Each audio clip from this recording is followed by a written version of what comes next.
Сегодня вот где-то в 10 часов примерно горел это BMW. Пожарники не успели, ребята сами тушили. Но вот осталось, получается, вот эта фара целая примерно.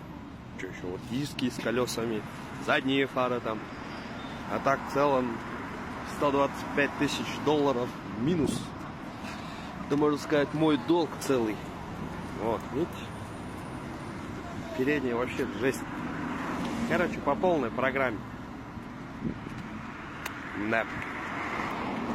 Вот задний багажник можно еще продать. Фары задние. А так в целом как-то вот так вот. И вот еще. Ее, по-моему, X7 оттащили, чтобы потушить. А вот источник то ли взрыва, то ли возгорания, непонятно. По-моему, Honda Civic старая, если не ошибаюсь, 80 какого-то года. Ну, она вся перегоревшая. Движкух, она